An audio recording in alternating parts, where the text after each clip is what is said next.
اعوذ باللہ من الشیطان الرجیم بسم اللہ الرحمن الرحیم الحمد للہ الذی نور قلوب العارفین بنور معرفتہ واثبت فؤاد انبیائہ واولیائہ بقصص الانبیاء والمرسلین وأكمل إيمان المسلمين والمؤمنين بولاية علي أمير المؤمنين عليه السلام. اللهم صل على محمد وآل محمد والصلاة والسلام والتحية والإكرام على أفضل الموجودات العبد المؤيد والرسول المسدد المصطفى الأمجد المحمود الأحمد أعني أبا القاسم محمد.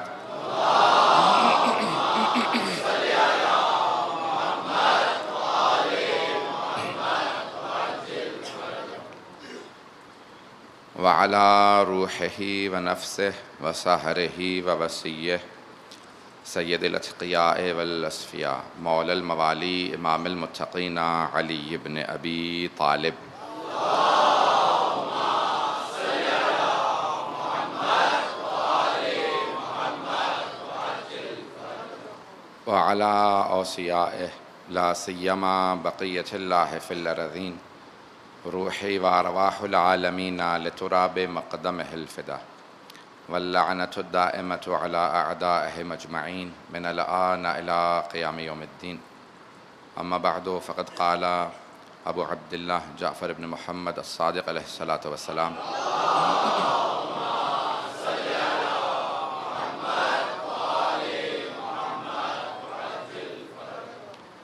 اعرفوا العقل وجنده والجهل وجنده تهتدوا.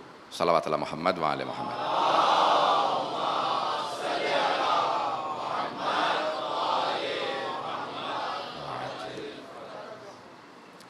ہمارا موضوع ایمان و عقل ہے. ہم نے عقل سے متعلق امام ششم کی حدیث کو عنوان قرار دیا. تھوڑی سی دوبارہ ایک تفصیل دوں گا.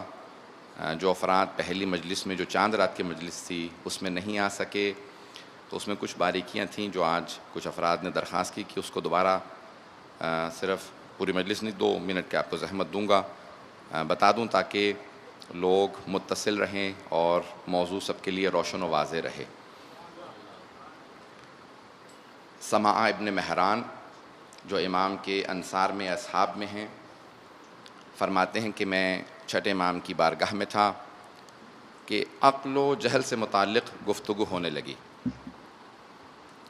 اور جب گفتگو ہو رہی تھی تو ایک مرتبہ سب سوال کرنے لگے عقل کیا ہے، جہالت کیا ہے.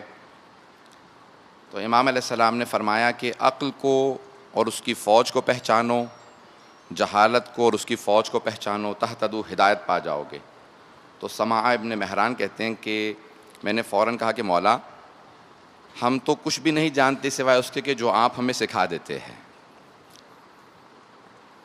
نحن لا نعلم الا ما علمتنا، جو بھی آپ ہمیں سکھا دیں وہی جانتے ہیں. تو آپ بتائیے عقل کیا ہے، اس کی فوج لشکر کیا ہے، اور جہالت کیا ہے اور اس کے فوج و لشکر کیا ہے. تو امام نے کہا کہ 75 سپاہی ہیں عقل کے اور 75 سپاہی ہیں جہالت کے. اللہ نے عقل کو خلق کیا، اسے کہا کہ پیچھے ہٹ جا، پیچھے چلی گئی. کہا کہ قریب آ گئی. اب اس کی باریکیاں میں پیش کر چکا ہوں، باریکیوں میں نہیں جاؤں گا. کہا جہالت سے کہا پیچھے چلی جا تو چلی گئی، لیکن جب کہا کہ قریب نہیں آئی. اللہ جسم و جسمانیت نہیں رکھتا، یہ صرف ایک آواز کا بلند ہونا، وہ آواز ایجاد کرتا ہے لیکن نہ جسم رکھتا ہے نہ جسمانیت رکھتا ہے، کیونکہ جسم و جسمانیت محدود کر دیتا ہے. اللہ محدود ہے. تو اب یہ محدودیتیں اس کے ساتھ نہیں ہیں، باریکیوں میں نہیں جاؤں گا. تو اب 75 جو اس کے سپاہی ہیں عقل کے، ان کو ہم پیش کر رہے ہیں، اور اس کی جو ضد ہے وہ ہے جہالت، اس کو ہم پیش کر رہے ہیں. اس موضوع کو ہم لے کے چل رہے ہیں. اور ایمان کے اندر جو کچھ بھی اضافہ ہوتا ہے ہماری عقل سے ہوتا ہے. اب عقل بعض اوقات ہم سمجھتے ہیں تیزی طراری کا نام، عیاری مکاری کا نام عقل ہے. تو ہم نے پہلے دن عرض کیا تھا کہ تیزی طراری کا نام عقل نہیں ہے، اور ایک آدمی جو کسی سے بھی کوئی اپنا ناجائز فائدہ نہیں اٹھا سکتا وہ بے وقوف نہیں ہے۔ عقل وہ ہے کہ جو انسان کو خدا کی بندگی پہ مجبور کرے، جہالت وہ ہے جو اللہ سے دور کر دے۔ محمد و آل محمد عین عقل ہے۔ اللہ محمد محمد وعجل فرج۔ پیغمبر اسلام عین عقل ہیں، جناب امیر ہیں، اہل بیت ہیں، یہ عقل ہیں۔ اس لیے کبھی بھی لوگوں سے ناجائز فائدہ اٹھانے کا نام عقل نہیں ہے، بلکہ ہمیشہ عقل سے انسان اللہ کی بندگی کی طرف جاتا ہے، اپنے ایمان کو مضبوط کرتا ہے۔ اب وہ جو صفات ہیں، مولا فرماتے ہیں کہ کوئی بھی ہمارا چاہنے والا ایسا نہیں ہوگا جس میں ان 75 میں سے کوئی بھی صفت موجود نہ ہو، کوئی بھی خصلت موجود نہ ہو، اور کسی میں بھی یہ ساری صفات جمع نہیں ہوتی سوائے انبیاء کے، اوصیاء کے، شہداء کے، اور وہ مومن جن کے اللہ امتحان لینے کے بعد ان کو اس درجے پہ لے آئے۔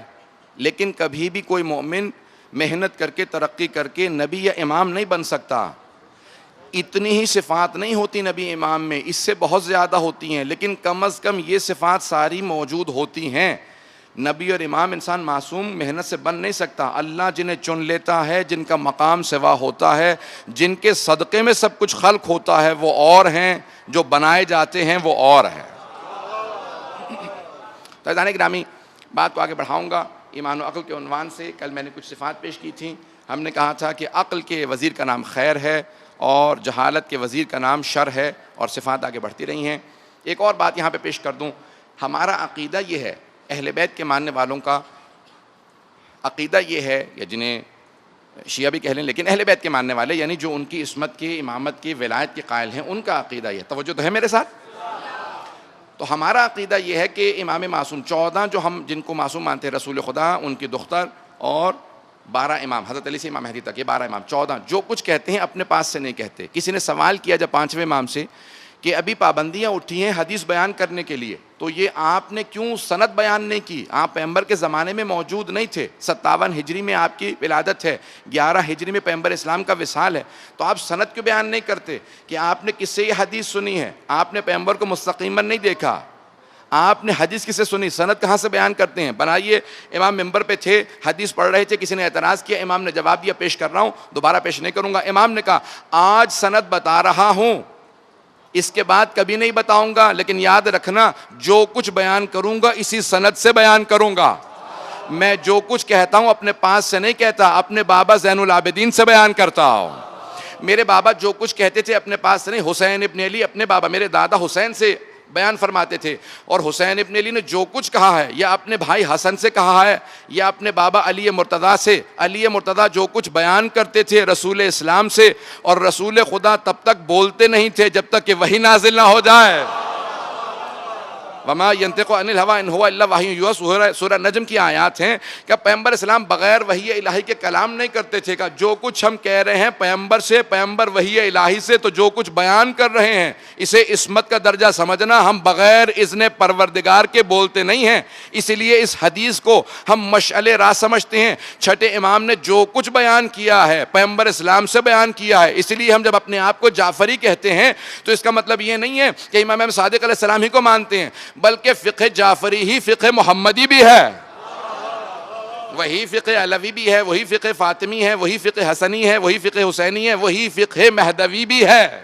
ہمارا مکتب بہت پاک اور پاکیزہ مکتب ہے۔ عزیزان گرامی میرے ساتھ توجہ رکھیے گا، اپنی نظر اپنی سوچ کو بیان نہ کیجئے، بلکہ جو کچھ پروردگار نے فرمایا، محمد و آل محمد نے بیان فرمایا ہے، ہم اسی کو پیش کرتے ہیں۔ آج ایک صفت کو پیش کرنا چاہ رہا ہوں، وہ شکر و امام فرماتے ہیں جو فوج میں لشکری ہیں، اب جنہوں نے جتنی مجالس سنی ہیں سنیں، بعد میں پھر مجالس خود سن لیجئے گا کیونکہ میں دہرا نہیں سکتا۔ عزیزان گرامی، اب اللہ سبحانہ پوری دنیا کے اندر جہاں جہاں جا رہی ہیں، اب یہاں پہ صفت امام نے پیش کی ہے، وَالشُّكْرُ وَضِدَّهُ الْكُفْرَانِ، کفر نہیں کفران، کفران نعمت۔ امام فرماتے ہیں شکر ادا کرنا یہ عقل کی علامت ہے، کفران نعمت کرنا، ناشکری کرنا، جسے اردو میں ناشکری کہا جاتا ہے، ناشکری کرنا یہ جہالت کی علامات میں سے ہے۔ توجہ ہے مجمع کی میرے ساتھ؟ میں آپ کی محبتوں کی نظر کر رہا ہوں، جس محبت سے آپ سن رہے ہیں، یقین مانیں جتنا فشار آپ کی محبت کی وجہ سے میرے ذہن پہ ہوتا ہے، میں تو جو بیان کرنے آتا ہوں میں بیان کر دوں گا۔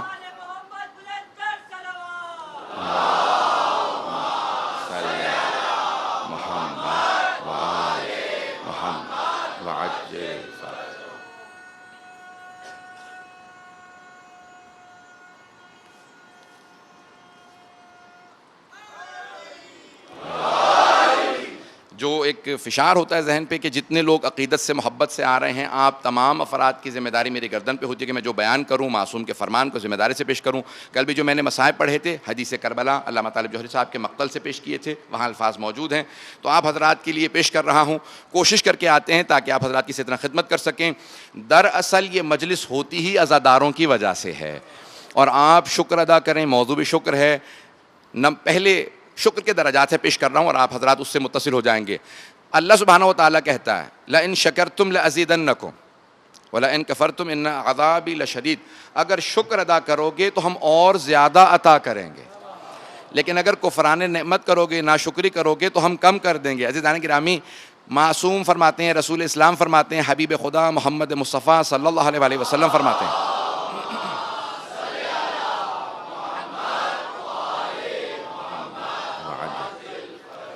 آپ فرماتے ہیں کہ من لم یشکر المخلوق لم یشکر الخالق، جس نے مخلوق کا شکر ادا نہیں کیا، شکریہ نہیں کیا، اس نے خالق کا بھی شکر ادا نہیں کیا ہے۔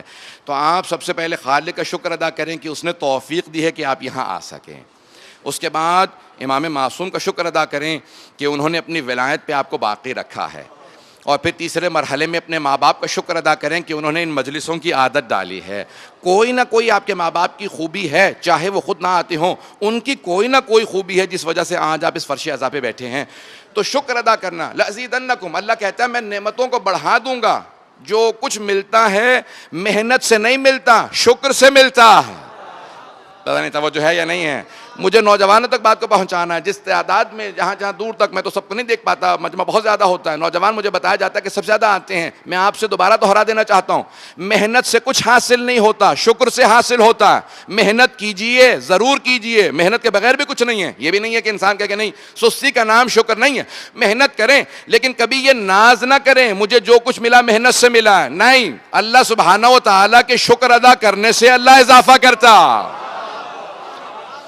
محنت کرنے کے بعد شکر ادا کریں، پروردگارہ تیرا شکر ہے، شکرا للہ۔ عزیزان گرامی، سجدے میں جا کے شکر ادا کرنا سب سے زیادہ ثواب رکھتا ہے، لیکن اگر سجدے میں نہ بھی جا سکیں تو انسان چلتے پھرتے بھی کہہ سکتا ہے شکرا للہ، پروردگارہ تیری کس کس نعمت کا شکر ادا کروں۔ میں ایک مرتبہ کسی ملک میں گیا ہوا تھا، تو وہاں پہ دیکھا ایک مومن، بہت قریبی تھے جاننے والے، ان کی ایک آنکھ بند تھی اور ایک کھلی ہوئی تھی۔ میں نے کہا کیا ہوا آپ کے ساتھ؟ کہا کہ مولانا مجھے بھی بتایا ڈاکٹر نے کہ میری یہ انسان کی آئی لڈ کہا جاتا ہے، یہ جو ہماری آنکھوں کے اوپر تھوڑا سا گوشت ہے جس سے آنکھ بند ہوتی ہے کھلتی ہے، اس کے جو مسلز ہیں یہاں پہ ہماری جو طاقت ہوتی ہے وہ کمزور ہو گئے ہیں، اب میں کھول نہیں پا رہا ہوں۔ کہا مجھے آج پہلی دفعہ پتہ چلا ڈاکٹر کے پاس جانے کے بعد کہ اللہ نے اس کتنی کمزور سی آنکھ ہے، کتنی کمزور سی کھال ہے، اس میں بھی طاقت رکھی ہے، کھل جائے بند ہو جائے ہزاروں مرتبہ پلک جھپکتے ہیں، احساس نہیں ہوتا اس نے کتنی بڑی نعمت دی ہے۔ اللہ کہتا ہے شکر تو ادا کرو، میں اضافہ کرتا چلا جاؤں گا۔ امام جعفر صادق علیہ السلام فرماتے ہیں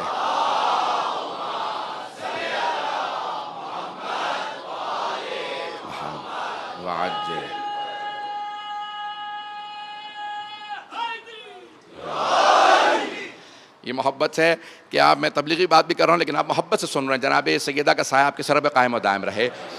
عزیزان گرامی، یہ کیا باریکیاں ہیں؟ فرماتے ہیں کہ من اعطیت دعا، جسے اللہ تین چیزیں عطا کر دے تو اللہ اسے دوسری تین چیزوں سے محروم نہیں رکھتا۔ حدیث کو غور سے سنیے گا، جسے اللہ تین چیزیں عطا کر دے اسے اللہ تین چیزوں سے محروم نہیں رکھتا۔ من اعطیت دعا، جسے اللہ دعا عطا کر دے، فقد اوذی استجابہ، تو اللہ پھر دعا کو قبول بھی کر لیتا ہے۔ دعا بہت بڑی توفیق ہے، جسے دعا کی توفیق ہو جائے اس کی دعا قبول بھی ہو جاتی ہے، لیکن معصوم فرماتے ہیں ایک شرط کے ساتھ، دعا قبول اس کی ہوتی ہے جو ایک یا دو مرتبہ دعا مانگ کے چھوڑ نہ دے۔ جب مانگنا شروع کرے تو اتنا مانگے خالق خود کہے جاؤ اسے عطا کر دو۔ دروازے پہ دستک ہوتی رہے تو دروازہ کھل ہی جاتا ہے۔ پتہ نہیں بات پہنچ رہی ہے نہیں پہنچ رہی ہے؟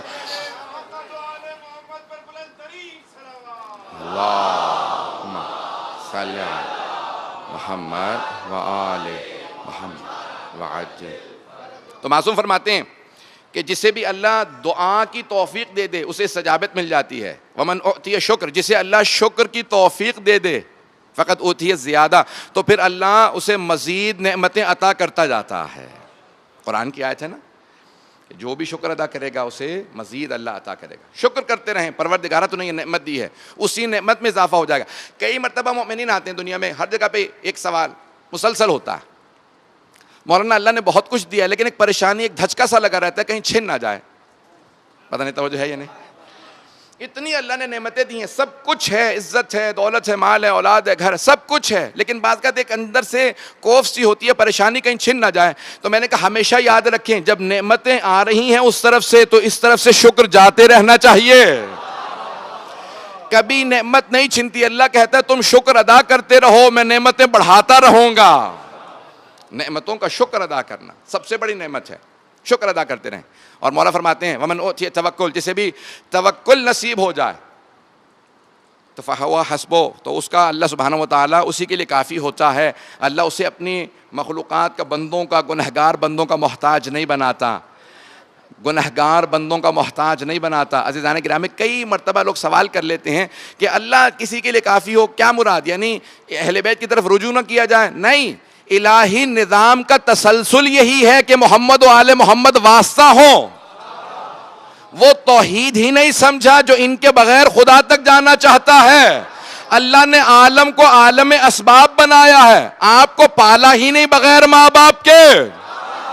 جب ماں باپ جو ہمارے جیسے گنہگار ہیں ان کے بغیر پالتا نہیں تو نعمتیں بغیر آل محمد کے عطا کیسے کرے گا؟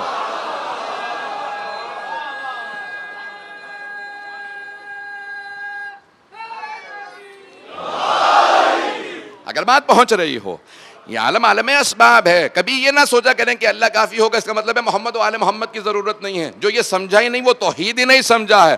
محمد و آل محمد توحید کی شرائط میں سے ہیں.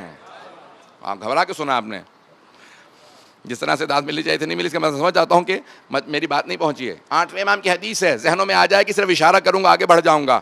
جب کسی نے سوال کیا نا مولا ایک حدیث, 16,000 محدثین تھے, شیعہ بہت کم, 16,000 محدثین تھے ہمارے برادران اہل سنت کے. نیشا پور میں جب امام رضا پہنچے, واقع ذہنوں میں آ گیا, میں صرف اشارہ کرتے ہوئے آگے بڑھ رہا ہوں.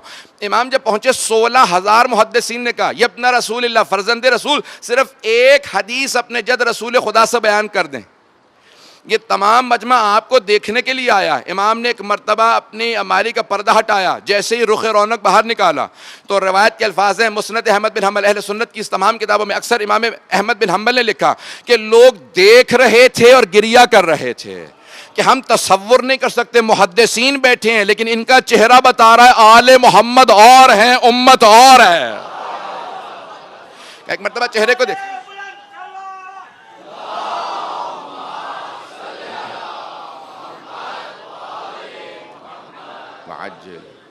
تو اس مقام پہ امام نے کہا کلمۃ لا الہ الا اللہ حصنی فمن دخل حصنی امن من عذابی. کلمہ لا الہ الا اللہ میرا قلعہ ہے. اللہ فرماتا ہے, حدیث قدسی ہے, اللہ فرماتا ہے کلمہ لا الہ الا اللہ میرا قلعہ ہے, جو اس قلعے میں داخل ہو گیا میرے عذاب سے بچ گیا.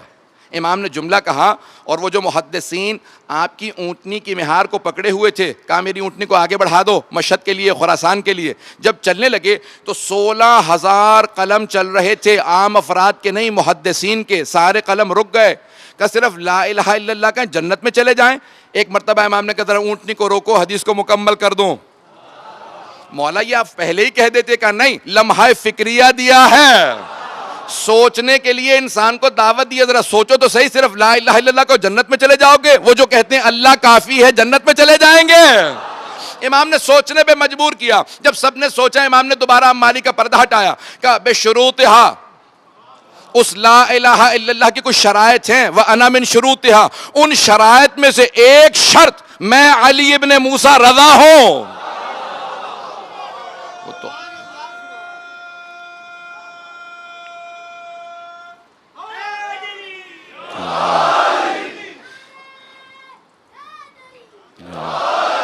عزیزان گرامی, اس کا لا الہ الا اللہ قبول نہیں ہے جو محمد رسول اللہ نہ کہے. اب کتنی باریکیوں میں جاؤں گا, پہنچ رہے ہیں. اور پیغمبر اسلام نے خود سے کہہ دیا کہ مجھے میرے دشمن ابتر کہا کرتے تھے, آل کے بغیر کبھی یاد نہ کرنا. اگر بات پہنچ گئی ہو اس لیے ہم آل محمد کے ساتھ ہمیشہ پیغمبر اسلام کا تذکرہ کرتے ہیں. آپ نے کہا میرے دشمن مجھے ابتر کہا کرتے تھے, کبھی بھی مجھے آل کے بغیر یاد نہ کرنا, ہمیشہ جب کہنا بھی تو اللہم صلی علی محمد نہ کہنا, اللہم صلی علی محمد و آل محمد کہنا, ہمیشہ آل کے ساتھ یاد کرنا, کیونکہ مجھے اپنی آل سے بہت محبت ہے. عزیزان گرامی, اس لیے کبھی یہ نہیں ہے کہ ہم جب کہتے ہیں شکر ادا کر رہے ہیں تو شکر سب سے پہلے خالق کا شکر ادا کریں. اس کے مراتب ہیں, میں اگر آج اس کو پیش کروں گا تو مجھے مجمع کی توجہ چاہیے. شکر, جتنا شکر ادا کریں گے اتنی نعمتیں بڑھتی چلی جائیں گی. جناب ایوب نام سن رکھا ہے, انبیاء میں سے ایک نبی ہیں جن کا صبر سب سے زیادہ مشہور ہے, حضرت ایوب. شیطان ہمیشہ فرشتوں سے کہتا کہ آسمانوں میں اتنی تعریفیں کیوں ہوتی ہیں ایوب کی؟ تو سارے فرشتوں نے کہا ایوب کے شکر کی وجہ سے. اتنا شکر ادا کرتے ہیں پروردگارا, کس کس نعمت پہ تیرا شکر ادا کروں, کس کس نعمت پہ شکر ادا کروں. کہا اتنا شکر ادا کرتے ہیں کہ تمام فرشتے جب ان کے مقام کو دیکھتے ہیں تو ہمیشہ ان کی تعریفیں کرتے ہیں. شیطان نے کہا پروردگارا آزمائش دیکھنا چاہتا ہوں, اے اللہ میں آزمائش دیکھنا چاہتا ہوں. آخر میں پیش کروں گا, مصائب کے چند جملے ہیں, یہاں نہیں پڑھنا چاہتا. آج پہلے دن محسوس ہو رہا کہ جیسے میرے لیے وقت کم ہے, میں پیش کر رہا ہوں, تیزی سے چل رہا ہوں کہ مجھے 2 مراحل کو پیش کرنا ہے. شکر ایک بہت بڑا مرتبہ ہے. تو پہلا شکر خالق کا ہے. جناب ایوب کی جب آزمائشی شروع ہوئیں تو فصلیں اجڑ گئیں, لیکن شکر ادا کرتے رہے. گھر چھنا, شکر ادا کرتے رہے. ارے کہیں تضاد تو نہیں ہے؟ پروردگارہ تو نے کہا جو شکر ادا کرے گا اضافہ ہوتا چلا جائے گا, نعمتوں میں اضافہ ہوتا چلا جائے گا, تو یہاں نعمتیں چھن کیوں رہی ہیں؟ اب پیغمبر اسلام کی حدیث سنیں, کہا کہ البلاء للولا, اللہ جو بلائیں اور بعض اوقات آزمائشیں, ابتلا یعنی آزمائش بھیجتا ہے تو سب سے زیادہ اپنے اولیاء کے لیے بھیجتا ہے. کہا یہ نعمتیں چھننا نہیں ہوتی بلکہ یہ آزمائشیں ہوتی ہیں. اللہ نعمت دیتا ہے تو آزمائش کے لیے, اور اگر چھینتا ہے تو آزمائش کے لیے. کہ عام بندوں کو آزمائشیں نہیں دیتا کیونکہ جانتا ہے یہ آزمائشوں پہ پورا نہیں اتر سکیں گے, لیکن جتنا رتبہ زیادہ ہوگا اتنی آزمائشیں زیادہ ہوں گی. پتہ نہیں بات پہنچا پا رہا ہوں یا انبیاء پہ سب سے زیادہ آزمائشیں, ائمہ پہ سب سے زیادہ آزمائشیں. اس لیے پیغمبر فرماتے ہیں کسی نبی کو اتنی اذیت نہیں دی گئی جتنی مجھے, اور کائنات میں سب سے زیادہ اگر مصائب آئے ہیں تو محمد و آل محمد پہ, کیونکہ ان سے زیادہ رتبہ کسی کا نہیں تھا. عزیزان گرامی, نعمتوں پہ شکر کرنے کا درجہ چھوٹا ہے, آزمائشوں پہ شکر ادا کرنے کا درجہ بہت بلند ہے. اللہ اکبر.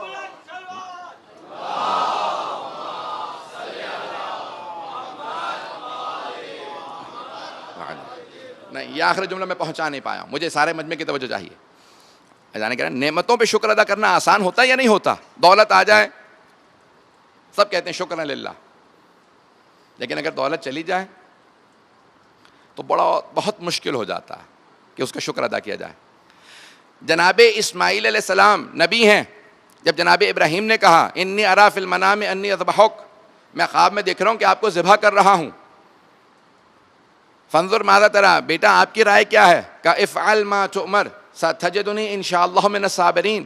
واقعہ نہیں دہراؤں گا, صرف ایک جملے کے لیے, اس آیت کے لیے مجھے سہارے کی ضرورت ہے.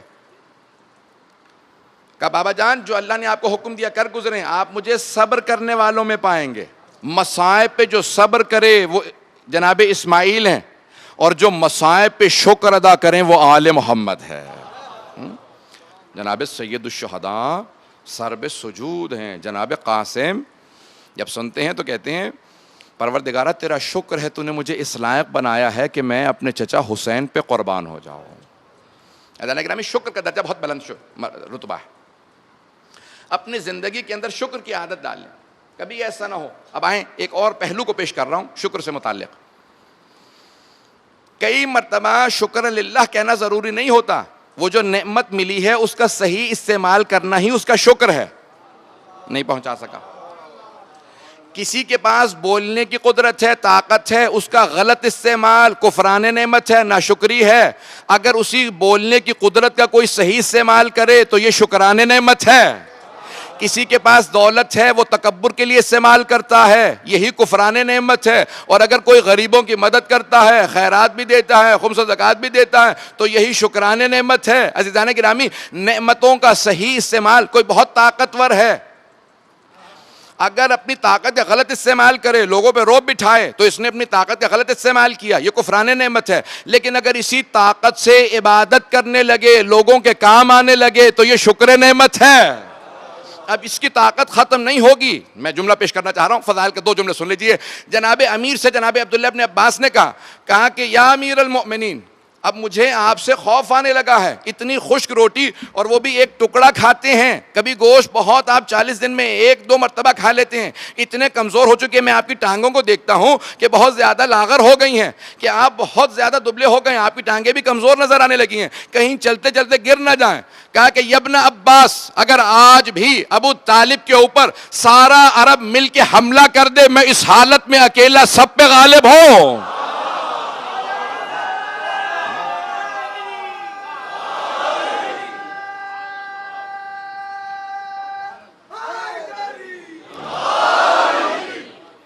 مجھے نہیں معلوم میں نے بات کو پہنچایا یا نہیں پہنچایا.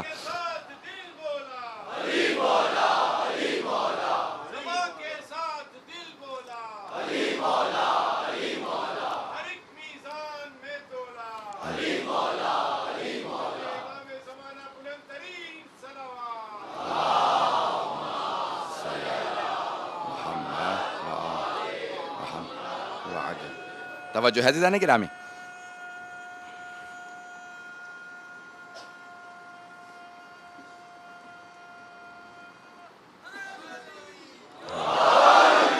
غور فرما رہے ہیں کہ جناب امیر علیہ السلام کیا فرماتے ہیں. کہا کہ میں نے اگر میرے اس بڑھاپے میں بھی جہاں سب لوگ میری سفید ریش کو دیکھ رہے ہیں، اگر سارے عرب کے شجاعان جتنے بھیڑی ہیں مل کے حملہ کر دیں، تب بھی میں سب کے لیے غالب آ جاؤں گا. میں اکیلا سب کے لیے کافی ہوں. جانتے ہیں کیوں؟ کیونکہ امیر المؤمنین اسد اللہ الغالب ہیں، اور وہ اپنی طاقت کا استعمال صحیح کرتے ہیں. اللہ سبحانہ و تعالیٰ کسی کو بھی علی پہ غالب آنے نہیں دے گا، نہ اس دور میں نہ اس دور میں. اگر بات پہنچا پایا ہوں. صرف نوجوانوں کی خاطر، آپ کی محبتوں کی خاطر 2 جملے پیش کرنے لگا ہوں. میں یقین مانے بالکل بھی جنگ کو پڑھنے کے موڈ میں نہیں تھا، لیکن صرف آپ کی محبتوں کی خاطر، تاکہ آپ کی توجہ میرے ساتھ رہے، صرف 2 سے 4 منٹ کی زحمت دوں گا. ذرا جنگ سن لیجئے. میں بھی پورا خون جگر لگا کے پیش کر رہا ہوں. جب میں مولا کی کوئی بھی جنگ پڑھنے لگتا ہوں نا، تو پھر میں محسوس کرنے لگتا ہوں میں یہاں نہیں ہوں، میں نجف میں ہوں. تو اب سنیں گے جملے جناب امیر علیہ السلام کی. شجاعت علوی کا ایک صرف آپ کے سامنے مظہر پیش کرنا چاہتا ہوں کہ کون ہے جناب امیر علیہ السلام، جن پہ کوئی خوف طاری نہیں ہوتا. جب جناب محمد حنفیہ نے سوال کیا کہ بابا صفین کی جنگ شروع ہونے والی ہے، کہاں پاؤں گا؟ 80,000 کا سامنے لشکر تھا، یہاں امیر المؤمنین. آپ کا لشکر 20,000 کا، سامنے 80,000 کا لشکر ہے. کہا بیٹا محمد حنفیہ، جہاں چھوڑ کے جاؤ گے وہیں پاؤ گے. نہ میں دشمن کے پیچھے جاتا ہوں، نہ دشمن سے پیچھے جاتا ہوں، میں زمین میں گڑ جاتا ہوں. جس کی موت آتی ہے میرے سامنے آ جاتا. میں ایک مرتبہ ذوالفقار کا صدقہ اتار دیتا ہوں. میں اپنے انداز سے پیش کر رہا ہوں. کہا کہ بیٹا محمد حنفیہ، جہاں کھڑے ہو جاؤ وہیں پہ کھڑے ہو جاؤ، میں زمین میں گڑ جاؤں گا. کہا ایک مرتبہ تمام کا تمام لشکر دیکھ رہا تھا. شام میں بس ایک آواز آ رہی تھی، حیدر کہاں ہے، حیدر کہاں ہے، حیدر کہاں ہے. سب کے سب اشارہ کر کے کہہ رہے تھے سامنے دیکھو، وہ جو سفید داڑھی والے چہرے پہ نور ہے وہی حیدر ہیں، جن کی تلوار کے 2 منہ ہیں. ذوالفقار ہاتھ میں وہی حیدر کر رہا ہے. شام والے بڑے گھبرائے کہ ہم تو بہت زیادہ ہیبت سن کے آئے تھے حیدر کی، یہ میدان جنگ میں جو سامنے نظر آ رہے ہیں ہم سمجھتے تھے بہت لمبے چوڑے ہوں گے، دیکھنے میں بالکل بہت پتلے دبلے سے. پتہ نہیں توجہ ہے یا نہیں ہے. دیکھنے میں پتلے دبلے ہیں، داڑھی سفید ہے. جناب مالک اشتر نے کہا مولا میں نے کہا تھا داڑھی خضاب کر لے، دشمن پہ روب ختم نہ ہو جائے. ایک مرتبہ مولا نے جناب مالک کو دیکھا، کہا مالک شیر بوڑھا بھی ہو جائے تو شیر ہوتا.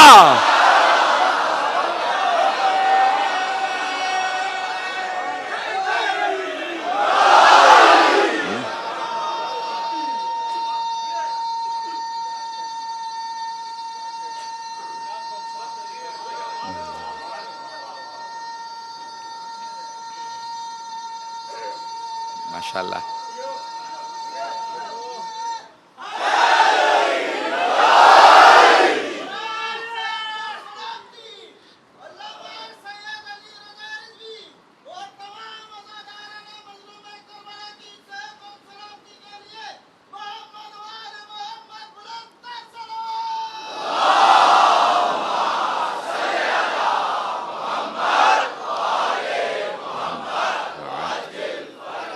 توجہ ہے زیدان کی میرے ساتھ؟ اگر 2 جملے آگے چلوں گا تو چلیں گے میرے ساتھ؟ میں نے کہا نا نعمتوں کا شکر ادا کرنے سے نعمتیں بڑھتی چلی جاتی ہیں.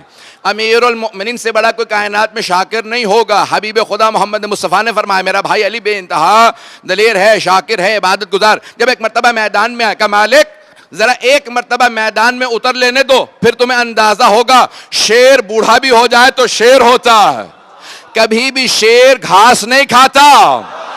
جب میدان میں اتروں گا سفید ریش کا سارا جو لوگوں کے اوپر سے ہیبت ہٹا دوبارہ طاری ہو جائے گا.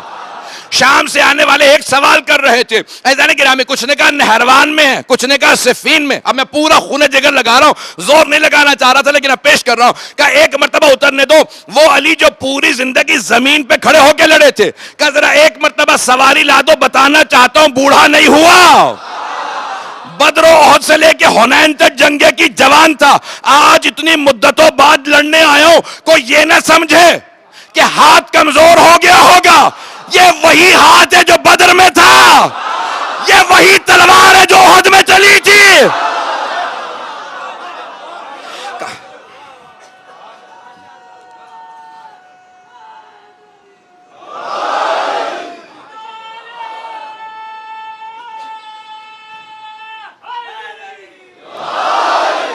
غور فرما.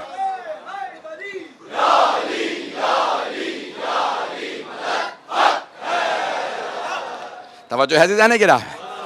یہ جناب امیر علیہ السلام ہے. بس اس کو مکمل کر دوں، میں بات کو آگے بڑھاؤں گا. جتنی آپ کو نعمتیں ملیں، چاہے علم میں ہو، طاقت میں ہو، کسی بھی طرح کی نعمت ہو، اس کو صحیح استعمال کرتے رہیے. شجاعت میں جناب امیر کا کوئی ثانی نہیں ہے. اسد اللہ بہت ہیں، جناب عباس بھی اسد اللہ ہیں، حمزہ بھی اسد اللہ ہیں، جعفر بھی اسد اللہ ہیں. بڑے گھبرا کے سن رہے ہیں، یہ سب اسد اللہ ہیں، لیکن اسد اللہ الغالب بس ایک ہے. اسد اللہ الغالب ایک ہے، وہ ہے علی ابن ابی طالب. جب آئے ایک مرتبہ جنگ کرنے کے لیے سواری پہ سوار ہوئے، کہا بیٹا محمد حنفیہ عباس ذرا آج جنگ کو دیکھنا. جہاں سے گزرتے تھے زمین پہ سر نظر آتے تھے، جب واپس آتے تھے سر نظر آتے تھے. کہا بابا تلوار چلتی نظر نہیں آ رہی لیکن ہر جگہ سر ہی سر نظر آ رہا ہے. میں اپنے انداز سے پیش کروں مولا نے کیا کہا ہوگا کہ آج ذوالفقار کو روک رہا ہوں لیکن بتا رہی ہے میں بھی جلال میں ہوں، علی کے ہاتھوں میں ہوں.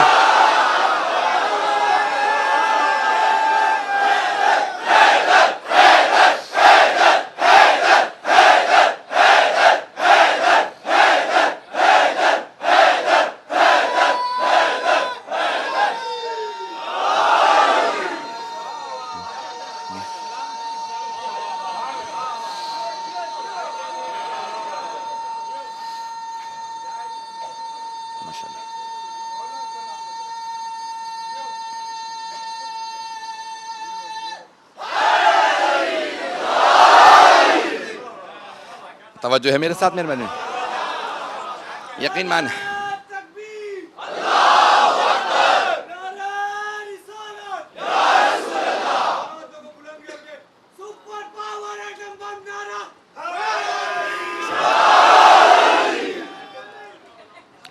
توجہ ہے دیدانے کے نام ہے. یہ جتنی نعمتیں ہیں ان کا صحیح استعمال کرتے رہے. ایک بہت بڑی نعمت ہے، بہت بڑی نعمت ہے، نعمت ولایت. دلیل کیا ہے کہ نعمت ولایت بھی نعمت ہے، ولایت اہل بیت بھی نعمت ہے. 5واں سورہ ہے اور اللہ نے وہاں پہ کہا الیوم اکملت لکم دینکم واتممت علیکم نعمتی. آج میں نے تمہارے لیے تمہارا دین مکمل کر دیا اور نعمتوں کو ان کے اتمام پہ پہنچا دیا. تمام شیعہ سنی علماء نے لکھا ہے نا، یہ آخری سورہ ہے. غدیر میں آیت نازل ہوئی ہے جب ایک مرتبہ پیغمبر اعلان کر چکے کہ من کنت مولا فہذا علی مولا، تو آیت نازل ہوئی الیوم اکملت لکم دینکم واتممت علیکم نعمتی. میں نے آج دین کو مکمل کر دیا، نعمتوں کو ان کے اتمام پہ پہنچا دیا. نعمت ولایت کے آنے کے بعد اللہ نے کہا اب نعمتیں مکمل ہوئے ہیں، اب نعمتیں اتمام پہ پہنچی ہیں. عزیزان گرامی یہ بہت بڑی نعمت ہے تو اس کا شکر ادا کرنا ہم پہ واجب و لازم ہے. کیسے شکر ادا کریں گے؟ کہیں گے پروردگارہ تو نے نعمت ولایت عطا کی ہے، ہم اپنے پاس نہ رکھیں، جہاں جہاں جائیں اس ولایت کی نعمت کو ساتھ لے کے جائیں، چراغ سے چراغ جلاتے جائیں. جہاں جہاں جائیں یہ ولایت عام کرتے رہیں. اگر بات پہنچ رہی ہو میری. اب ذرا 10 منٹ اور میں آپ کو زحمت دوں گا. اس کے بعد اس سے پہلے کہ مصاحب کی طرف آؤں عزیزان گرامی، اور دوسری جو آج جس پہلو کو پیش کرنا چاہتا وَالتَّوَكُّلُ وَضِدُّهُ، یہ ہمارا جو توکل ہے ضدہ الحرص، اور اس کا جو ضد ہے وہ ہے حرص. توکل اور حرص. اب یہ سن لیجئے غور سے. جب میں نے آپ کی محبتوں کی خاطر اپنا پورا خون جگر دیا ہے، اب آپ کی مجھے پوری کی پوری محبت چاہیے دوبارہ. عزیزان گرامی، توکل. جب پوچھا گیا کہ یہ توکل کیا ہے تو کہا جو اللہ عطا کر دے اس پہ راضی رہنا یہ توکل ہے. راضی رہنا. اور حرص، جو مل جائے اسے کہیں کہ نہیں یہ کم ہے. توکل صرف اور صرف مومن کے لیے ہے، جو اہل ایمان ہے، یعنی جو ایمان رکھتا ہے، خدا پہ ایمان رکھتا ہے وہ توکل کرے گا. جو خدا پہ ایمان نہیں رکھتا وہ توکل نہیں کر سکتا. کافر مشرک نہیں سمجھ سکتا توکل کیا شے ہے، کیوں خدا پہ ایمان نہیں رکھتا. خدا نے چاہے کم دیا ہو کہ پروردگارہ جو تو نے دے دیا میں اس پہ راضی ہوں، اسی کہتے ہیں توکل. شکوہ نہ کرنا، زبان پہ شکوہ شکایات نہ لانا.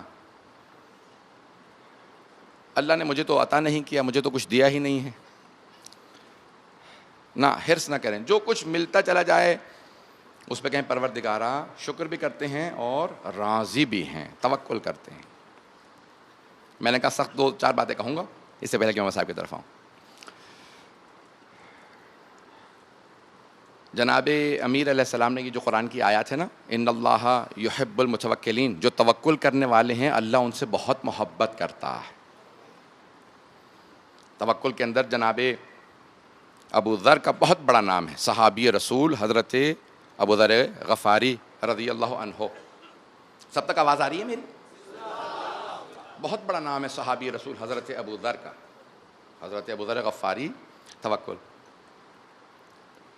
کسی بھی حالت میں شکوہ نہیں کرتے، کسی بھی حالت میں شکایت نہیں کرتے. جب ان کو مدینے سے نکال دیا گیا تب بھی جب جناب امیر ان سے ملنے گئے تو رو رہے تھے. مولا نے کہا ابو ذر زبان پہ شکوہ نہ آنے دیجئے گا، یہ آزمائش ہے، وقت جلدی گزر جائے گا. آپ جب جنت میں جائیں گے تو پیغمبر علیہ السلام کے بہت قریب ہوں گے. تو جانتے جناب ابو ذر نے کیا جواب دیا؟ کہا مولا مجھے ان آزمائشوں کا کوئی دکھ نہیں ہے، دکھ اس بات کا ہے کہ اب میں آپ سے جدا ہو رہا ہوں. اللہ اکبر. یہ نہیں کہتے کہ اب یہ دنیا چھن رہی ہے، نعمتیں کم ہو رہی ہیں. ہر حالت میں میں راضی ہوں، لیکن جو رو رہا ہوں آپ کی جدائی برداشت نہیں کر رہا. عزیزان گرامی، انسان توکل کبھی کم بھی ہو تو اس پہ راضی رہیں. گھر کے اندر بعض اوقات کمی کاستی ہو جاتی ہے. ایک بات میں اپنے تمام نوجوان بھائیوں سے ضرور، خاص طور سے اپنی بہنوں سے یہ کہوں گا، ابتدائی زندگی میں شادی میں بے انتہا مسائل بھی ہوتے ہیں، گھر میں تنگی بھی ہوتی ہے، لیکن اس دوران آپس میں صبر و تحمل رکھنا، صبر سے بھی بالاتر درجہ توکل کا ہے. توکل کرنا، اللہ سبحانہ و تعالیٰ عطا کرنے والا ہے. آپس میں لڑائی جھگڑا نہ کریں. کبھی بھی یہ نہ کہیں میرا یہ حق ہے تمہارا یہ حق ہے، بلکہ ہمیشہ یہ سوچیں میری ذمہ داری کیا ہے. حقوق تلاش مت کریں، اپنی ذمہ داریاں تلاش کریں. جو ذمہ داریاں تلاش کرتا ہے اللہ خود بخود جو اس کا حق بنتا ہے اسے پہنچا دیتا ہے، اگر میں نے اس بات کو پہنچا دیا. عزیزان گرامی، جناب ابو ذر ایک اور صحابی رسول حضرت مقداد ابن اسود رضی اللہ عنہ، بہت بڑا مقام ہے ان کا. ان کا صرف ایک واقعہ پیش کرنا چاہتا ہوں، اگر سننا پسند فرمائیں گے تو. کون ہے جناب مقداد؟ میں گزشتہ برس بھی ایک نوجوان مجلس میں بیٹھا کرتے تھے، آگے ہی بیٹھتے تھے. وہ رخصت ہو گئے ہیں، اب اس سال نہیں رہے، مجھے ابھی پتہ چلا. اور اپنے اپنے مرحومین کے لیے، ان تمام قربانیاں دینے والے صحابہ کرام کے لیے، ایک ان کی خوشنودی کے لیے، ارواح کی خوشنودی کے لیے بآواز بلند صلوات پڑھ دیں.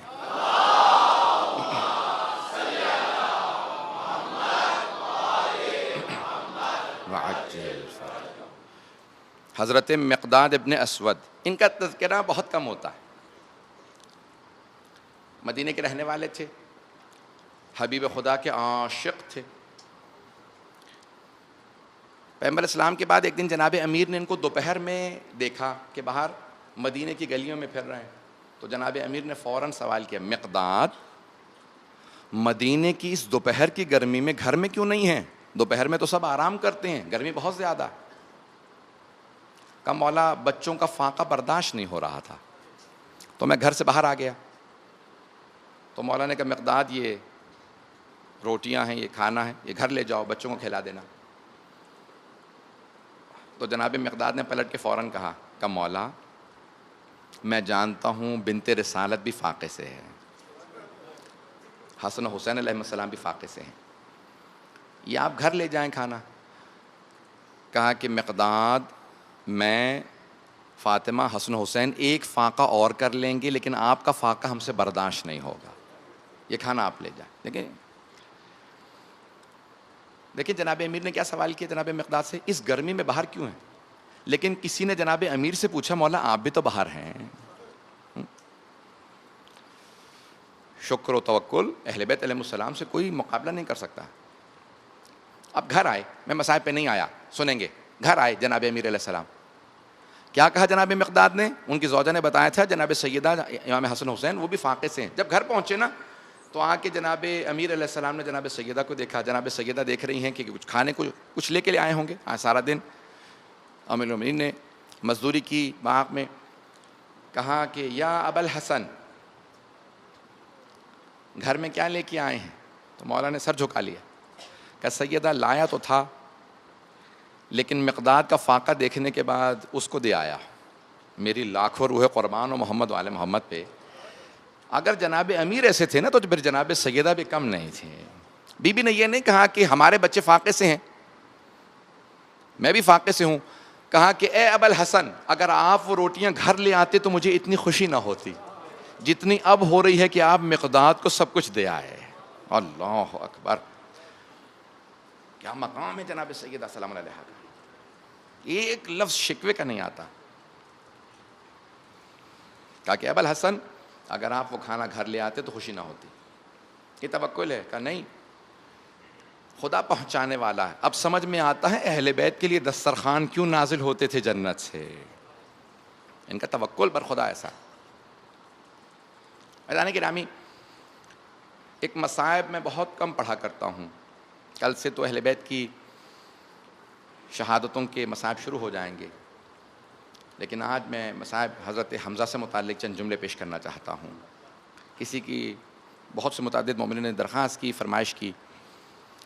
عزیزان گرامی، قربانیاں کم نہیں ہیں، کچھ ایسی ہستیاں ہیں کہ جن کے مصائب پہ خود حبیب خدا بہت زیادہ روئے۔ سب سے زیادہ تو خود امام حسین پہ گریا کرتے تھے،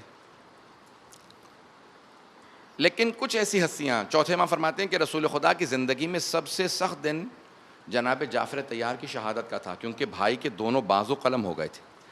جناب امیر کے بڑے بھائی ہیں، رسول خدا کے چچا زاد بھائی ہیں، دونوں بازو قلم ہو گئے۔ جب پیغمبر علیہ السلام نے دیکھا نا تو جناب حبیب خدا رونے لگے، کہا کہ میرے بھائی جعفر کو پانی لا دو، یہ پیاسے ہیں۔ تو جناب جعفر طیار نے کہا یا رسول اللہ میں روزے سے ہوں، اگر شام تک زندہ رہا تو اسی پانی سے افطار کروں گا جو آپ نے پیش کیا، لیکن اگر خدا کی بارگاہ میں گیا تو میں بھوکے اسی روزے کی حالت میں جانا چاہتا ہوں۔ جب واپس آئے پیغمبر اسلام تو ممبر پہ بیٹھ کے آپ نے اپنے بھائی کے مصائب پڑھے۔ اب سمجھ میں آیا یہ مجلسیں کرنا، مجلسیں پڑھنا سننا سنت نبوی ہے۔ پیغمبر اسلام نے صحابہ کے مجمع میں جناب جعفر طیار کے مصائب پڑھے، لیکن چوتھے امام فرماتے ہیں کہ اس سے بھی زیادہ شدید دن رسول خدا کے لیے احد کے جنگ کا اختتام تھا، کہ جب جناب حمزہ کی شہادت ہوئی۔ کیسے ہوئی میں پیش کروں گا۔ کل بہت سے لوگوں نے کہا آخری جملے سن نہیں پائے تھے، جب میں پڑھ رہا تھا گریہ بہت بلند تھا، میں صرف مکمل کروں گا آخری جملے آخر میں، اب سنیں گے۔ میں آپ سے درخواست کرتا ہوں ذرا کچھ دیر کے لیے میرے ساتھ میدان احد میں چلیں، اور وہاں پیغمبر اسلام جن کے دندان مبارک پہ کسی نے مشرک نے پتھر مارا تھا تو آپ کے دندان مبارک سے خون بہنے لگا، دانت جدا نہیں ہوئے تھے، ہل گئے تھے، خون بہہ رہا تھا۔ مدینے میں جناب سیدہ نے صرف سنا کہ میرے بابا کے دندان مبارک سے خون بہہ رہا ہے۔ شیعہ سنی مورخین نے لکھا ہے بی بی بنی ہاشم کی مستورات کو جمع کر کے مدینے سے احد کے میدان میں آئیں کہ میرے بابا کے دندان مبارک سے خون بہہ رہا ہے۔ جتنا پانی ڈالتے تھے خون رکتا نہیں تھا. بی بی نے اپنے برقعے کا ایک کپڑا کاٹ کے اپنے ہاتھ سے پھاڑا, جناب پیغمبر اسلام سے کہا بابا جان یہ اپنے دندان مبارک پہ رکھ لیں, تو خون رک گیا. میں ایک سوال کروں آپ سے, جس بی بی سے ایک پتھر لگنا برداشت نہیں ہوا, جب اس بی بی کو پتا چلا ہوگا میرے بیٹے کے اتنے تیر لگے کہ پورے جسم میں تیر تھے, نیزے تھے, تو بی بی پہ کیا گزری ہوگی. تو اب روایت کے الفاظ ہیں, پیغمبر اسلام نے جب ہندا نے ابو سفیان نے کہا تھا نا کہ رسول خدا کو وحشی سے کہا محمد مصطفیٰ کو مار دینا, کہا نہیں ان کو نہیں مار سکتا, ان کی چاروں طرف اصحاب ہوتے ہیں. کہا پھر علی مرتضیٰ کو مار دو, کہا نہیں علی کی چاروں طرف نگاہیں ہوتی ہیں. کہا پھر حمزہ کو مار دینا, کہا ہاں ماروں گا لیکن پشت سے نیزہ ماروں گا. اس نے پشت سے حضرت حمزہ کے نیزہ مارا اور سینے سے نکالا. جب سینے سے نکالا نا تو اس کے ساتھ پورا سینہ اس نے کھول دیا. اب میں پیش کر رہا ہوں آپ کے سامنے, سخت جملے ہیں مجھے معاف کر دیجئے گا. آخر میں میرا پورا یقین ہے کہ ہر آنکھ مصاب ہوگی, ہر آنکھ میں آنسو آئے گا. روایت کے الفاظ ہے جب پیغمبر اسلام کا خون رک گیا نا دندان مبارک سے, فوراً سوال کیا کہ میرے چچا حمزہ کہاں ہے, میرے چچا حمزہ کہاں ہیں. تو کسی نے صحابی نے کہا یا رسول اللہ میں جانتا ہوں جہاں جناب حمزہ جنگ کر رہے تھے, اگر جا کے دیکھا ہوں. کہاں دیکھ کے آؤ. جب آئے نا دیکھا وہ مسلح کر چکے تھے, قریش کے لوگوں نے مسلح کر دیا تھا. مسلح جیسے کسے کہتے ہیں, سینہ چاک کیا, اور ہندا نے ایک مرتبہ کلیجہ نکلوایا, کہا کہ حمزہ کا کلیجہ مجھے نکال کے دے دو. چبانا چاہا, اللہ نے اتنا سخت کر دیا کہیں مشرکہ کے جسم کا حصہ نہ بن جائے, اس سے زیادہ سخت الفاظ نہیں پڑھوں گا. تو اس نے کلیجہ نکالا, پھر ہار میں کلیجے کے ٹکڑے کو اور دل کو ہار میں پرویا, گلے میں ڈال لیا. پھر اس کے بعد وحشی سے کہا مجھے ان کی انگلیاں اور کان کاٹ دو. اب سنیں گے, دیکھیں گے, میری طرف دیکھیں گے, ہاتھ جوڑ کے پیش کر رہا ہوں. وحشی نے خنجر نکالا, کانوں کو کاٹنا شروع کیا, پھر ناک کو کاٹا, ہونٹوں کو کاٹا, پورا سینہ چاک کیا, ہاتھوں کی پاؤں کی انگلیوں کو کاٹا. جناب حبیب خدا ایک مرتبہ کہتے ہیں کہ وہ صحابی واپس نہیں آیا, یا علی آپ خود جائیے دیکھیں چچا کی کیا حالت ہے. جناب امیر آئے, جب آ کے دیکھا گر گئے. شیر خدا اس طرح سے رو رہے تھے, ارے میرے چچا کا کیا عالم بنا دیا ہے. میں کہوں گا مولا ذرا کربلا میں آ کے دیکھے. اجلکم اللہ, اجلکم اللہ. ایک مرتبہ جناب امیر علیہ السلام گریا کرنے لگے, تو اب جناب حبیب خدا نے جب دیکھا نا کہ تاخیر ہو گئی, خود اٹھے اور اٹھ کے اس مقام پہ آئے جہاں جناب حمزہ گرے تھے. جب آ کے دیکھا نا تو جناب رسول اسلام غش کھا کے زمین پہ گر گئے. رحمت للعالمین تھے, برداشت نہیں کر سکے, کہا پروردگارا انہوں نے میرے چچا کی کیا حالت بنا دی. ایک مرتبہ جناب پیغمبر اسلام نے جب سنا نا کہ جناب صفیہ جو بہن ہے جناب حمزہ کی, جناب صفیہ نے کہا, پھپھی تھی رسول خدا کی حضرت علی مرتضیٰ کی, پھپھی ہیں جناب پیغمبر اسلام کی جناب صفیہ. کہا ایک مرتبہ جناب صفیہ نے کہا کہ یا رسول اللہ ایک بہن بھائی کے لاشے پہ آنا چاہتی ہے. بھائی کسی اور بہن کی طرف ذہن تو نہیں جا رہا آپ کا؟ آئے میں ہاتھ جوڑ کے پیش کروں گا اگر برداشت کر پائیں. جناب صفیہ نے کہا یا رسول اللہ میں بھائی کے لاشے پہ آنا چاہتی ہوں. پیغمبر اسلام نے کہا کہ علی پھپھی کو جا کے منع کر دو, یہ نہ بتانا حالت کیا ہے, بس کہنا پیغمبر اسلام نے کہا کہ آپ کو اجازت نہیں ہے. جناب امیر آئے, کا پھپھی اماں رسول خدا کہتے ہیں کہ آپ کو اجازت نہیں, آپ آ نہیں سکتی. کہا یا علی بات کیا ہے, مجھے بتاؤ تو صحیح. پیغمبر اسلام کبھی نہیں روکتے بہنوں کو بھائیوں کے لاشوں پہ آنے سے. کہا کہ نہیں, بہت زیادہ اصرار کیا. کہا کہ یا علی بس ایک مرتبہ پیغمبر اسلام سے کو پھپھی آپ کی کہتی ہے, میں درخواست کرتی ہوں ایک مرتبہ بھائی کے لاشے پہ آنے دیں. پیغمبر اسلام نے کہا یا علی میری مدد کیجئے. اپنی ابا اتاری, جناب حمزہ کے چہرے پہ ڈال دی, اپنے سینے پہ, جناب حمزہ کے سینے پہ ابا کو ڈالا, کہیں بہن چہرہ نہ دیکھے, سینہ نہ دیکھیں. جناب حمزہ بہت قد آور تھے, کہا کہ ذرا کھجور کے پتے لے کے آنا, پاؤں کی انگلیاں بھی کاٹی گئی ہیں. ایک مرتبہ پاؤں کی انگلیوں پہ کھجور کے پتوں کو رکھا. کہا یا علی میں نے پورا جسم چھپا دیا ہے, اب جائیے ذرا جا کے ہماری پھپھی کو لے آئیے. جناب امیر گئے, پھپھی سے کہا پھپھی اماں آ جائیے. جناب پیغمبر اسلام نے اجازت دے دی. آئیں جناب صفیہ کنارے کھڑی گریا کر رہی تھی. کہا بھیا آپ میرے لیے بہت مان تھے, بہنوں کا مان بھائی ہوا کرتے ہیں. آپ کو پتا ہے کہ بہنیں کئی مرتبہ باپ سے بیٹے سے بات نہیں کر سکتی, بھائی سے کہہ دیتی ہیں میں بڑی پریشان ہوں. جناب صفیہ نے کہا حمزہ مجھے تمہارا بڑا ڈھارس تھا، حمزہ مجھے بہت یاد آتے ہو۔ اچانک جناب صفیہ زمین پہ گری، چہرے سے ابا کو ہٹایا، بس ابا کا ہٹانا تھا، بے ہوش ہو کے گر گئیں۔ دو بھتیجے موجود تھے، ایک کا نام محمد ہے، دوسرے کا نام علی ہے۔ پیغمبر اسلام نے دایاں بازو پکڑا، علی مرتضیٰ نے بایاں بازو پکڑا، پھپھی کو زمین سے اٹھایا، کہا پھپھی کو سہارا دو، مدینے لے چلو۔ بہن سے بھائی کے مصائب برداشت نہیں ہوئے، میں ہاتھ جوڑ کے کہوں گا یا رسول اللہ، ایک اور بہن ہے وہ کربلا میں ہے، اسے کوئی بھتیجا سہارا دینے والا نہیں ہے۔ جب جناب زینب کبریٰ لاشیں پہ آئیں، سنیں گے میں جملے پڑھوں گا، جب جناب زینب کبریٰ لاشیں پہ آئیں تو ایک مرتبہ مدینے کا رخ کیا، کہا صلی علیک ملیک السما، نانا فرشتے نازل ہوئے تھے آپ کے جنازہ پڑھنے کے لیے، ھذا حسین مرمل بالدماء، نانا ذرا آ کے دیکھے حسین کو کتنے تیر لگے۔ ایک مرتبہ جناب زینب کبریٰ نے بھائی کا طواف شروع کیا، میں نے تمام کر دیا، 2 منٹ کی زحمت دوں گا، 2 سے 3 منٹ کی زحمت دوں گا۔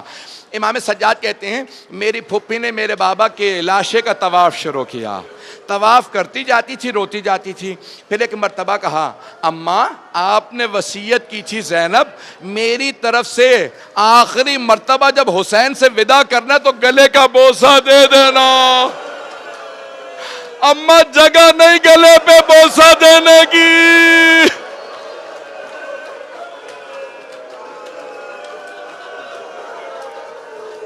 امام سجاد کہتے ہیں لیکن میری پھپھی اسی حالت میں ایک مرتبہ زمین پہ بیٹھی، زمین پہ بیٹھنے کے بعد مولا فرماتے ہیں کٹے ہوئے گلے پہ لبوں کو رکھا، چومنے کے بعد کہا اماں آپ نے چکیاں پیس کے پالا تھا۔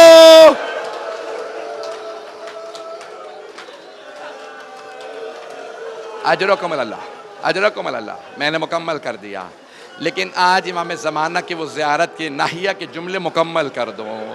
کیا کہا تھا امام نے؟ میرا سلام ہو میرے جد حسین پہ جن کی دائیں طرف کی پسلیاں بائیں طرف کی پسلیوں سے مل گئیں۔ ابھی بھی آواز تو نہیں جا رہی ہوگی، میں ہاتھ جوڑ کے کہہ رہا ہوں میری طرف دیکھیے گا، اگر دیکھ سکے تو دیکھ لیجئے گا۔ امام زمانہ فرماتے ہیں میرا السلام علی الحسین، میرا سلام ہو میرے جد حسین پہ، کس حالت میں؟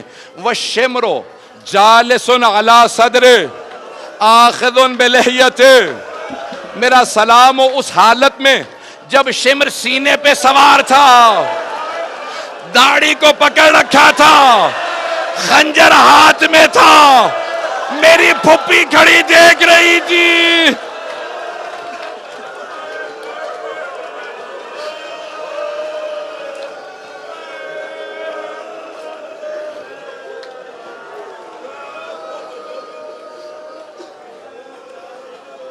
الا لعنت اللہ علی القوم الظالمین وسیعلم الذین ظلموا ای منقلب ینقلبون۔ ہاتھوں کو بلند کریں، میں مختصر سے دعا کروا دوں، آنکھوں میں آنسو ہے نا، دعا رد نہیں ہوگی، میرا وعدہ ہے دعا رد نہیں ہوگی۔ سب سے پہلے کس کے لیے دعا کریں گے؟ ظہور امام زمانہ کے لیے۔ آئیں بھی ذرا میرے ساتھ مل کے دعا کریں۔ ایک مرتبہ امام سجاد علیہ السلام گزر رہے تھے مدینے کے بازار سے، رہائی کے بعد کی بات ہے، مدینے کے بازار سے گزر رہے تھے۔ جب بازار سے گزرتے تھے نا، جو جتنے قصائی تھے اپنے کشتوں پہ گوشت پہ کپڑا ڈال دیتے تھے۔ ایک قصائی بھول گیا امام کے آنے کا وقت ہو گیا ہے، اس نے بکرے کے گوشت پہ کپڑا نہیں ڈالا تھا، امام نے کچا گوشت دیکھا، رونے لگے۔ جیسے گوشت دیکھا نا، ایک مرتبہ بلند آواز سے کہا واہ حسین، واہ مظلومہ، واہ غربتا، رونے لگے امام علیہ السلام۔ اس نے فوراً اپنے گوشت کے اوپر کپڑا ڈال دیا، جیسے بکرے پہ کپڑا ڈالا نا، ہاتھوں کو بلند کر کے میری طرف دیکھیے گا، اپنی اپنی حاجات طلب کر لیں۔ اس نے کہا مولا مجھے معاف کر دیجئے گا، میں بھول گیا تھا آپ کے آنے کا وقت ہو گیا ہے۔ مولا نے کہا میں کچھ سوال کرنا چاہتا ہوں، میں پوچھ لوں سوال؟ کہا مولا آپ نواسہ رسول ہے، نواسہ رسول کے بیٹے ہیں، مولا جو سوال ہو۔ کہا مجھے اتنا بتا، جب تو اسے ذبح کرنے لگا تھا پانی پلا دیا تھا؟ کہا مولا ہم پانی پلا کے جانور کو ذبح کرتے ہیں۔ مولا نے کہا میرا دوسرا سوال ہے، تو نے خنجر کو تیز کیا تھا؟ کہا مولا ہم خنجر تیز کر کے جانور کو ذبح کرتے ہیں۔ مولا نے کہا میرا آخری سوال ہے، کوئی دوسرا جانور دیکھ تو نہیں رہا تھا جب تو ذبح کرنے لگا تھا؟ کہا نہیں مولا ہم چھپا کے ذبح کرتے ہیں۔ میرے مولا نے کربلا کا رخ کیا، کہا بابا وہ کیسے مسلمان تھے جو کربلا میں آئے تھے، نہ آپ کو پانی پلایا نہ خنجر تیز کیا، میری پھپھی کھڑی دیکھ رہی تھی، میری پھپھی سے چھپایا نہیں۔ پروردگارا واسطہ امام سجاد کے ان جملوں کا، پروردگارا ظہور امام زمانہ میں تعجیل فرما، دنیا سے ظلم کا خاتمہ فرما۔ پروردگارا جتنے مومنین بے اولاد ہیں اولاد عنایت فرما، مقروضوں کے قرضے ادا فرما، پریشان حالوں کی پریشانیاں دور فرما، حج و زیارات کی تمنا رکھنے والوں کو حج و زیارات نصیب فرما، پریشان حالوں کی پریشانیاں دور فرما، بیماروں کو شفائے کاملہ عاجلہ عنایت فرما۔ پروردگارا واسطہ اس امام کا، میں اور آپ تو، میں نے تو ابھی صرف 15 منٹ مسائل پڑھے ہیں، 10 منٹ مسائل پڑھے ہیں، آپ سے برداشت نہیں ہو رہے، مسلسل ہونا بڑا مشکل کام ہے، آنسو خشک ہو جاتے ہیں، سینے میں درد ہونے لگتا ہے، کمر ٹوٹنے لگتی ہے، یہ مسلسل رونا سید سجاد کا کام ہے، یہ مسلسل رونا زینب کبریٰ کا کام ہے۔ پروردگارا واسطہ اس بی بی کا، کل مجھے بی بی کے بیٹوں کا پرسہ پیش کرنا ہے، بہت سے افراد بہت کمزور دل ہیں، برداشت نہیں کر پاتے، لیکن کل بی بی کا پرسہ ضرور دیجئے گا۔ آئیں بھئی ہاتھوں کو بلند کر کے ایک مرتبہ کہے پروردگارا امام زمانہ کا ظہور دیکھنا نصیب فرما، دشمنان آل محمد کو نیست و نابود فرما، عزاداروں کی حفاظت فرما۔ ربنا تقبل منا انك انت السميع العليم بحق محمد وآلہ الطیبین الطاہرین المعصومین۔ ماتم حسین۔